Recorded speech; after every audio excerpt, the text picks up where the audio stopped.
salud, turismo, cultura, deporte, educación. Eso y más es lo que somos. ¿Y quiénes somos? ¡Ya oíste! El programa del Instituto de Seguridad y Servicios Sociales de los Trabajadores del Estado.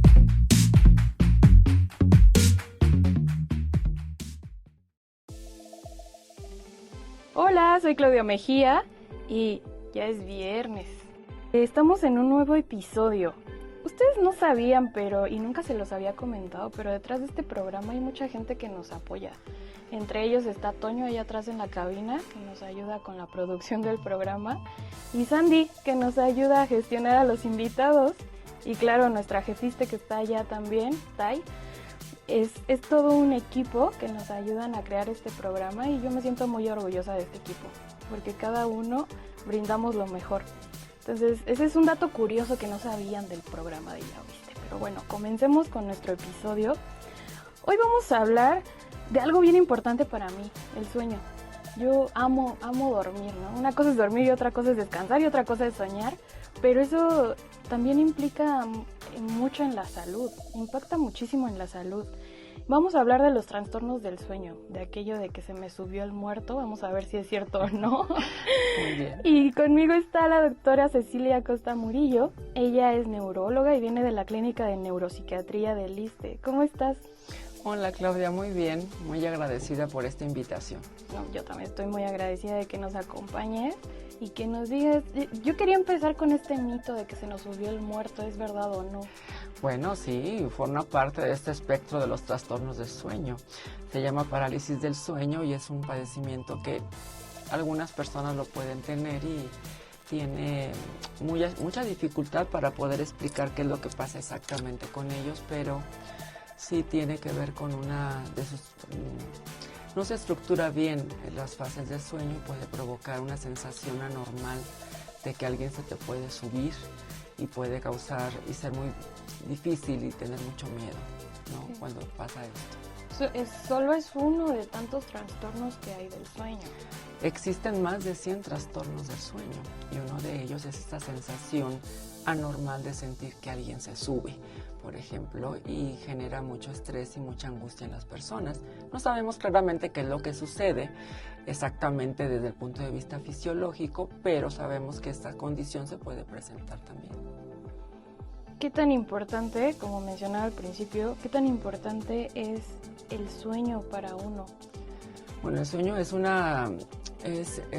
algo que nosotros debemos de tener de manera fisiológica y natural y es una forma de reparar nuestro cuerpo de alguna manera, no solo física sino psicológicamente. El buen dormir es algo que genera una mejor calidad de vida, un mejor desempeño en nuestras actividades diarias y el no tener una buena calidad de sueño puede implicar una serie de padecimientos y de desempeño del ser humano que llegan a impactar realmente en su vida cotidiana. ¿Cuántas horas tenemos que dormir al día? Supongo que depende de la edad también. Exacto, depende de la edad. Fíjate que los niños y las mamás se darán cuenta como los niños duran muchísimo tiempo y están dormidos por horas y sabemos, por ejemplo, que un recién nacido puede dormir hasta 12 horas de manera continua. Los niños que van creciendo más o menos de 10 horas y los adolescentes 8 a 9 horas. Los adultos podemos dormir, hablando de un sueño reparador, de 7 a 8 horas. Digamos que es lo más sano y es lo que debe suceder. ¿Y por qué va bajando como esa parte del tiempo de sueño? Sí, hay explicaciones para esto. Finalmente los niños también tiene que ver con las fases, Claudia. Los tiempos tienen que ver con eso porque tenemos fases en el sueño que nos permiten almacenar más información.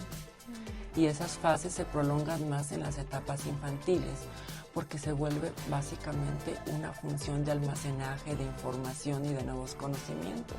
Ay, hay tanta gente que no duerme las horas que debería. O sea, yo lo veo en amigos o en mí, ¿no? También a veces yo ya trato de dormir 8 horas y no Claro. porque sea floja, porque si no es muy verdad esto que nos dices.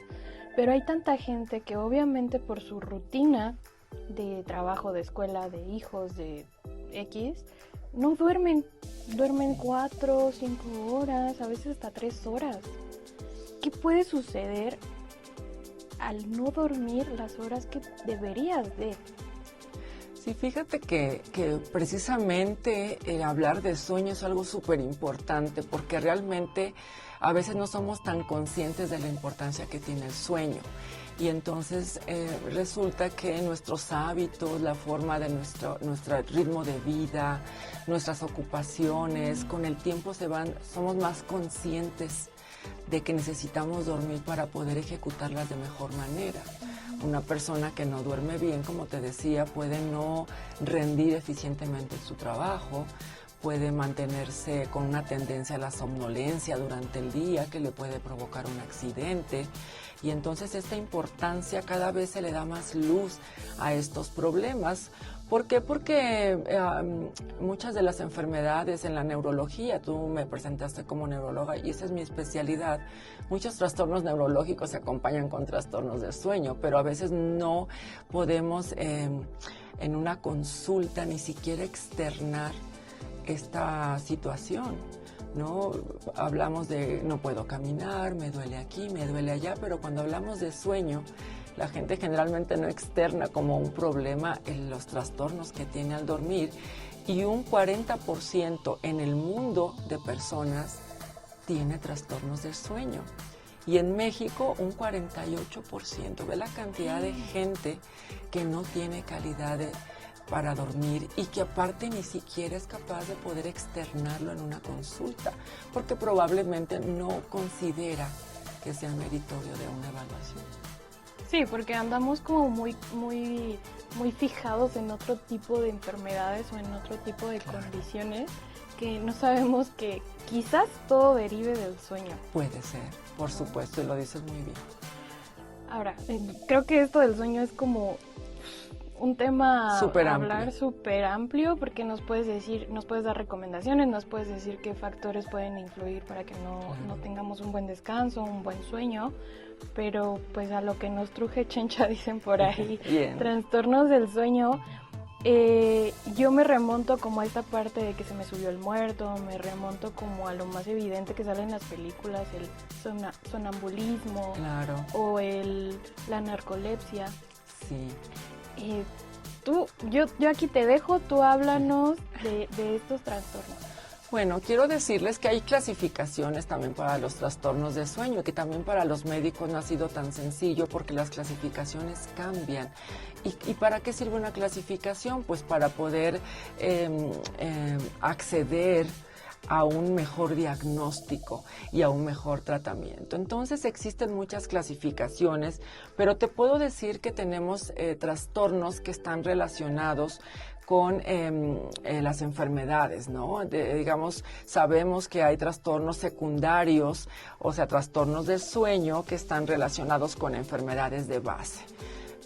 Causa más frecuente de enfermedades en México crónico-degenerativas, la diabetes, la hipertensión, y sabemos que el paciente con diabetes puede tener trastornos de peso y de ahí se deriva toda esta serie de enfermedades sistémicas que pueden provocar trastornos de sueño. O sea, aquellas enfermedades en donde el trastorno de sueño es parte de los síntomas que las caracterizan.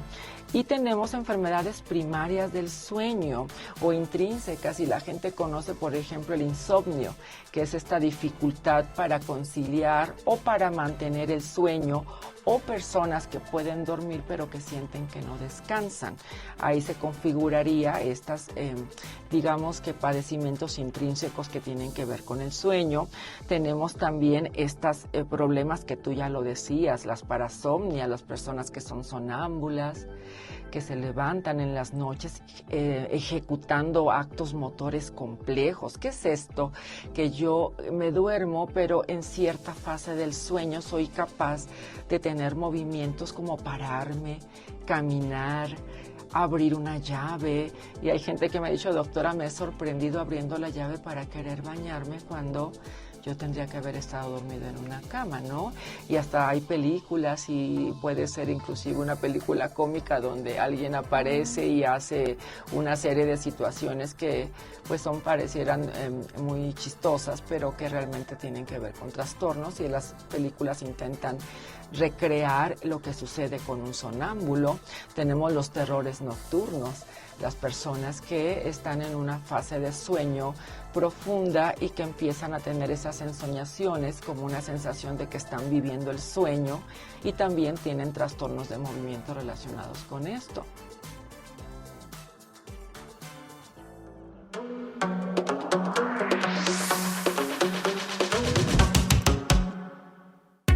¿Ya nos sigues en nuestras redes sociales oficiales? ¿No? ¿Qué esperas? Búscanos como ISTEMX y síguenos en Facebook, Twitter, Instagram, TikTok y YouTube. No te vayas, que esto aún continúa.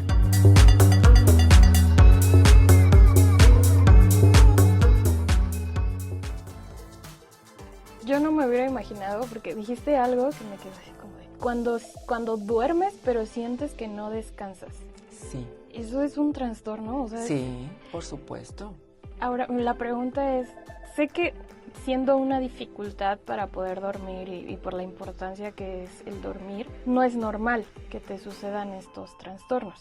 No es normal. Pero puede llegar a ser normal, o más bien, puede llegar a tener tratamiento todos estos trastornos o algunos no. Sí, bueno, sí hay condiciones hereditarias. Por ejemplo, se han descrito el insomnio fatal familiar, ¿no? Que está asociado a una partícula viral y provoca una condición severa que te lleva a la muerte. Personas que no duermen y pueden morir. Pero no es lo habitual, finalmente son casos anecdóticos, y yo en casi 20 años de carrera, pues nunca he visto una condición de este tipo. Pero sí, la mayoría de los trastornos del sueño tienen un tratamiento, y por eso te hablaba de esas clasificaciones que se hacen para que nos acerquemos los médicos a la evidencia científica, podamos clasificar el fenómeno, darles un tratamiento, y no todo el tratamiento es farmacológico, porque también viene ahí esta parte, la gente buscando formas para mejorar su calidad de sueño a través de medicamentos que no son prescritos por el médico especialista, y entonces viene este abuso y viene una desinformación muy importante, porque obviamente la gente se da cuenta de que si tú no duermes bien, tu salud no va a estar bien. ¿Qué pasa con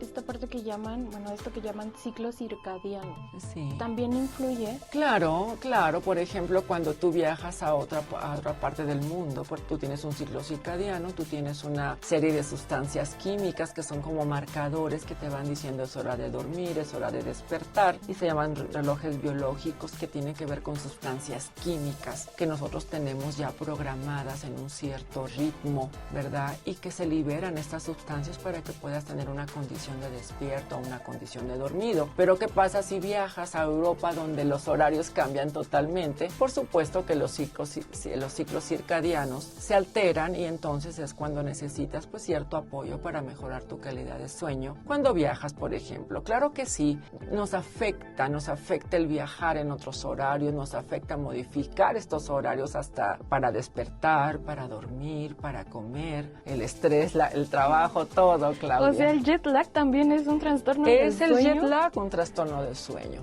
También es el jet lag, y muchos de los que alguna vez hemos viajado pues podemos padecer el jet lag, pero tendríamos que ese jet lag está en este contexto de alterar este ciclo circadiano. El roncar, no sé si está bien dicho que sea parte de la apnea del sueño, es también un trastorno. Por supuesto. Sí, Claudia, definitivamente. El síndrome de apnea del sueño también es otro de los trastornos que tienen relativamente cierta frecuencia en nuestra población. Somos una población de personas con malos hábitos alimenticios, tendemos al sobrepeso, una población con estos problemas, y el roncar provoca típicamente en estas personas en etapas iniciales del sueño una caída de los músculos de la garganta, en la parte posterior caen y provocan una dificultad para la entrada de aire, y entonces eso se traduce en ronquidos, y los ronquidos se acompañan de periodos en los que el paciente deja de respirar por unos cuantos segundos. Entonces al hacer este sonido se presenta una pausa, y esta pausa se puede repetir muchas veces en nuestras horas de sueño. Esa pausa genera un incremento de una sustancia que se llama dióxido de carbono que se va acumulando, provocando en el paciente como una intoxicación, y tú lo mencionaste hace un momento, esa famosa narcolepsia. Entonces el síndrome de apnea de sueño tiene que ver con el número de ronquidos, las pausas que se hacen entre cada ronquido y esta capacidad que va teniendo el paciente de acumular tóxicos en su organismo que le van a provocar un sueño no reparador y una hipersomnia diurna. ¿Qué es una hipersomnia diurna? Un paciente que se está durmiendo en el día cuando tiene que tener actividades. ¿Cómo lo tratamos? Medidas generales, al paciente hay que pedirle que baje de peso, que tenga cierta actividad física, y algunos que son muy severos, algunos aparatos que puedan provocar que los músculos de la parte posterior de la faringe no se colapsen y entonces haya una entrada mejor de aire, ¿no? Se llaman CPAP, pero bueno, son en casos muy particulares que sí los llegan a necesitar.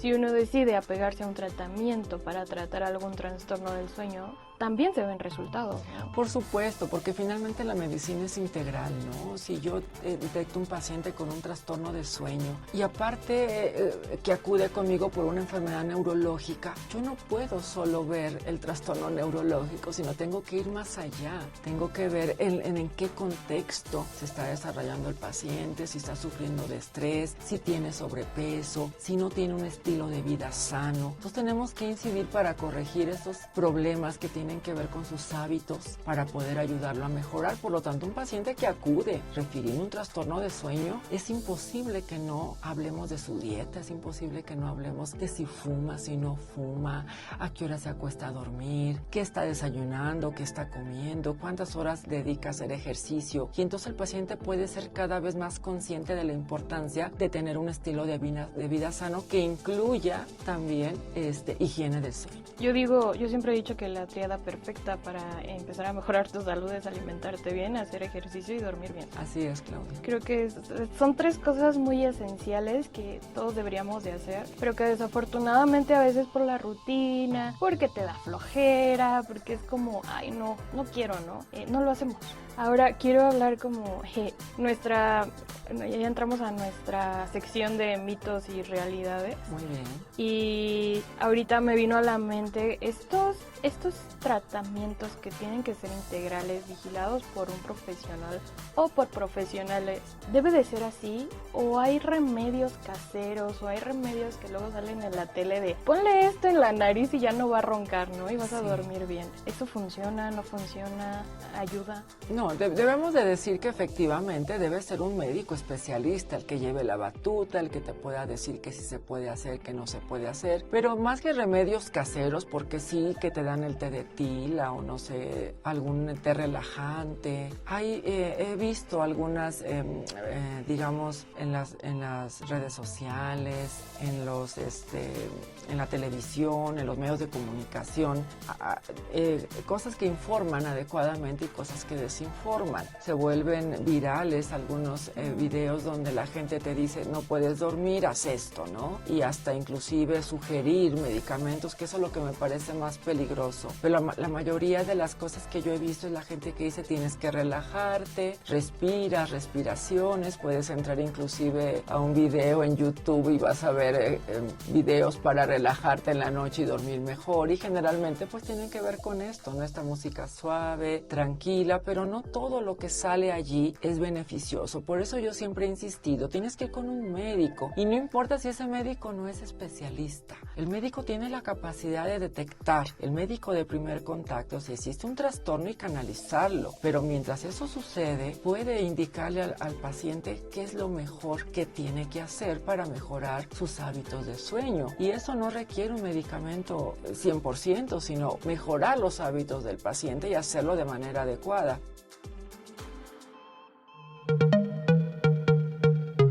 ¡Hey tú!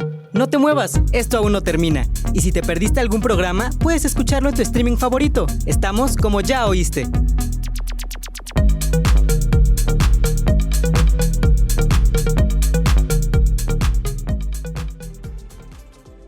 Ahora, nos decías que hay ciertas cosas o ciertas actividades, ejercicios que podemos hacer para relajarnos, para poder dormir bien. Quizás, no sé, se me ocurre un masaje, yoga, Claro. estos aparatos que sale humo, no sé cómo se llaman, no me juzguen, no me acuerdo. Como que el de aromas, ¿no? Humidificadores, ajá. Que huelen muy rico, o esencias, ¿no? Mi mamá luego se pone esencia en la almohada y dice que descansa. ¿Estas técnicas o estas actividades son de apoyo y las podemos hacer? Claro que sí, es donde viene esta parte de la terapia no farmacológica, ¿no? No todo es un medicamento. Y si yo tengo buenos hábitos, ¿puedo mejorar mi calidad de sueño? La respuesta es sí, y podría aplicarse para cualquier trastorno de sueño. ¿Cuáles serían esas medidas? Por ejemplo, no cambiar horarios de sueño, lo que estábamos hablando, ¿no? Si yo me despierto una hora, me acuesto a dormir a una hora, respetar más o menos estos ciclos de sueño. Evitar dormir siestas prolongadas. No es conveniente. Si tú te prolongas en una siesta, estás restando horas de sueño en la noche. ¿Siestas es bueno hacerlas? Es bueno hacerlas, pero no más de 45 minutos. Entonces hay gente que dice, doctora, me dormí 3 horas en la tarde, es difícil que este paciente pueda conciliar un sueño en la noche. Hacer poca actividad física, ahí viene la actividad física como parte de las cosas que yo puedo hacer que no sean medicamentosas y que yo puedo hacerlo en mi casa. Una actividad física moderada, podemos decir, 2 a 3 veces a la semana, es muy buena. Pero hasta uno se siente como de, ay ya, o sea, yo voy a descansar porque yo me acuerdo en mis ayeres que iba al gimnasio y llegaba así como de ya, quiero dormir, quiero descansar, y se descansa rico. Sí, pero no siempre, Claudia. Fíjate los horarios para hacer ejercicio. Ahí venía esa otra pregunta. Claro, tú puedes hacer ejercicio, pero no 2 horas antes de que te vayas a dormir, porque a ti te funcionaba, te relajabas y dormías, pero la mayoría nos sentimos con mucha adrenalina, este sudor que escurre, tenemos una serie de sustancias químicas que son de mucha emoción, de mucha alegría, de mucha satisfacción, y eso puede provocar que las personas no puedan dormir en la noche. La actividad física está recomendada, pero no cercano a la hora de dormir, ¿de acuerdo? Y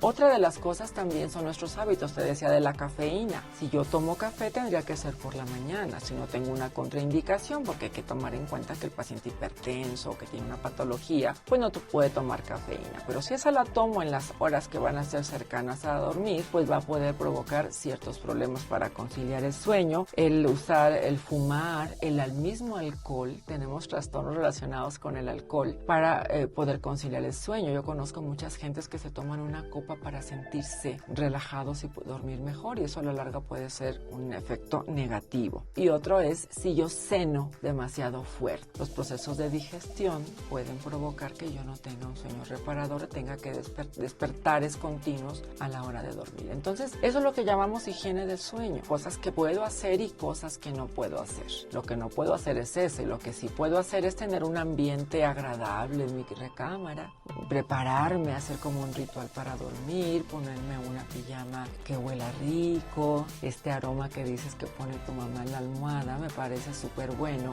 porque le está diciendo a tu cuerpo, a tu cerebro que es hora de dormir, y lo reconoce como tal. Entonces es un buen hábito poner como un ambiente relajado, quitar la televisión de allí. Si voy a leer algo, tener una silla, leer en la silla, y cuando yo empiece a tener ganas de dormir, entonces utilizar la cama solo para este fin. Hablando de estos apoyos para poder dormir, o estas actividades, estas acciones, ¿cuánto influye tu colchón, tu almohada? Muchísimo. O sea, porque yo una vez me acuerdo que fui a comprar una almohada y escuché a una señora que decía, es que no es lo mismo descansar que dormir, entonces necesitas un buen colchón, ¿no? Bueno, ya esa era una estrategia de venta. Sí, pero claro. ¿qué tan importante es? Bueno, es una estrategia de venta, pero que tiene mucha verdad, ¿no? Nuestro colchón debe tener buenas condiciones, un colchón que no tiene este confort, que tiene ya cierto tiempo de uso, puede provocar en el cuerpo una posición incómoda que genere dolor, porque de por sí a veces adoptamos ciertas posturas al dormir que pueden no ser las ideales. Hay gente que encoge los brazos, se hace como bolita, etcétera, y entonces estas posturas pueden provocarnos a la larga cierta incomodidad en nuestras articulaciones, en nuestros músculos, y un colchón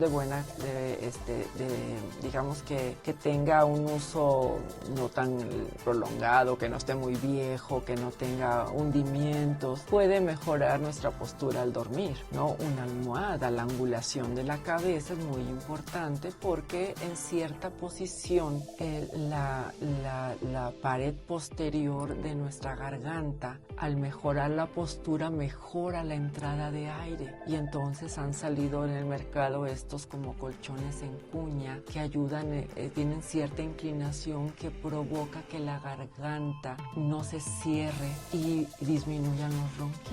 Claro que sí, porque también hay un proceso mecánico que está relacionado con nuestra calidad de sueño. Se me prendieron como muchas alarmas y muchas red flags, empezando por los aparatos electrónicos. O sea, yo creo que ese 48% de la población que tiene trastornos del sueño tenemos una televisión frente a nuestra cama. Y la mayoría de los días dormimos sin antes no ver la televisión. O sea, Cierto. vemos la televisión, la apagamos y dormimos. Pero somos personas de hábitos, Claudia. Nos empezamos a habituar a algo y es muy difícil quitarnos el hábito. Es como el hábito del tabaco, el hábito del alcohol, el hábito de la cafeína. Nos hacemos de hábitos. Si ahorita nos fuéramos a la clínica donde yo trabajo dentro de la institución, te sorprenderías al escuchar cuántas personas que acuden por primera vez, cuántas van porque tienen un trastorno de sueño. Son muy pocas. Van porque tienen dolores de cabeza, porque tienen alguna, no sé, ataques epilépticos, trastornos de memoria. Pero esta parte también de no reconocer estos problemas para nuestra salud es algo que deberíamos de cambiar. ¿Y cómo se puede cambiar? Pues con estos programas, ¿no? Con esta información. Pero en esta clínica, que es la clínica de neuropsiquiatría, sí les pueden dar apoyo. Claro, por en supuesto. ese Tenemos contexto. psicólogos, tenemos psiquiatras, tenemos neurólogos y claro que podemos dar un apoyo, una contención. Inclusive yo tengo pacientes con trastornos neurológicos que se asocian con trastornos de sueño o pacientes con trastornos psiquiátricos que tienen trastorno de sueño y los más pocos son aquellos que tienen trastornos primarios. Entonces, tenemos que ir a nuestro médico familiar, sacar cita para el médico familiar, darles la información de cómo me estoy sintiendo, está pasando esto, estoy detectando esto, y ellos deberán remitirlos, en su caso, si lo creen necesario, a la clínica. Claro que sí, ese es el mecanismo, esa es la vía de llegada.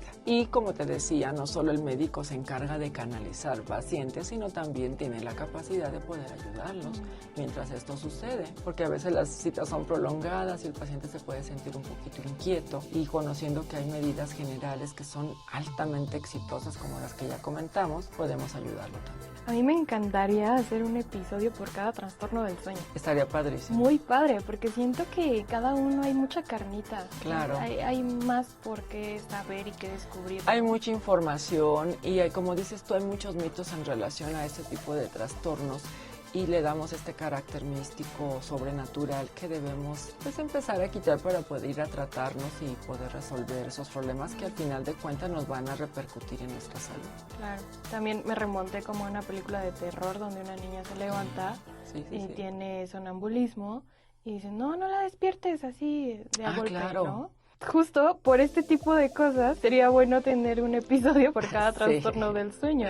¿Esto es real? Ya, Sí. ya hablando de eso. No es verdad. Es verdad que la gente cuando tiene un episodio de sonambulismo está en una fase de sueño que es muy difícil despertarlos. Y por lo tanto nos puede costar mucho trabajo y se puede volver un poquito caótico porque los que estamos despiertos presenciamos el evento y nos podemos asustar mucho. Porque como tú lo dices, se ve en la película cómo se levantan, cómo caminan y estos actos motores muy complejos de levantarse, abrir una puerta, salirse a la calle. Entonces sí nos asustan y entonces que dicen no lo despiertes porque puede hacer que se vaya, no sé, ¿qué dicen? Que se muera, Que ¿no? se muere. Ah, ok, no va a pasar eso. Ahorita nos van a funar, ¿no? Sí, Diciendo que se claro muere. que no, pero sí puede causarnos un poquito de temor. Y el sonambulismo pues puede ser estudiado y puede ser tratado en consecuencia. La mayoría de la gente que tiene sonambulismo generalmente no impacta tanto en actividades. Hay sonambulismos que son muy severos, pero son los menos, ¿eh? Tener alguna vez sonambulismo o pararse no implica que sea realmente grave o que tenga que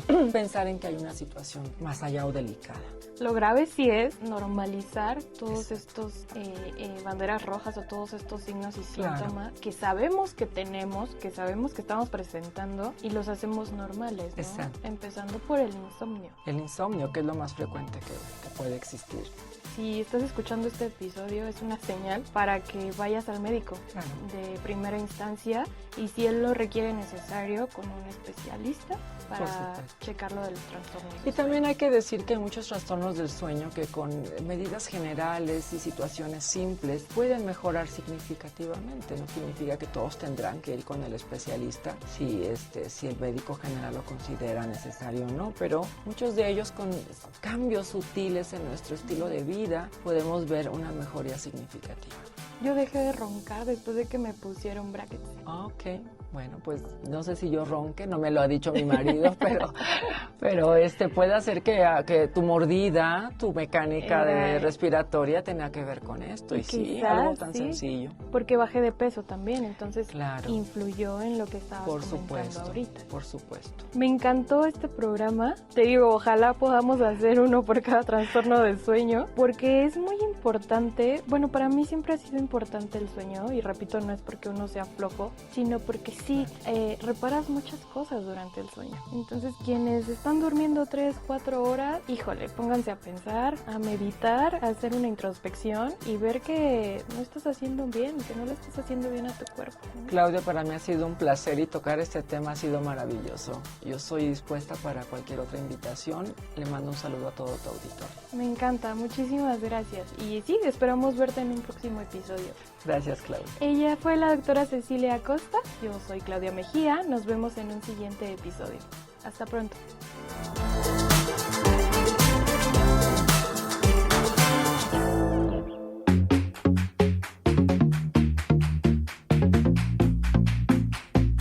Salud, turismo, Cultura. Deporte Educación. eso y más es lo que somos. ¿Y quiénes somos? Ya oíste.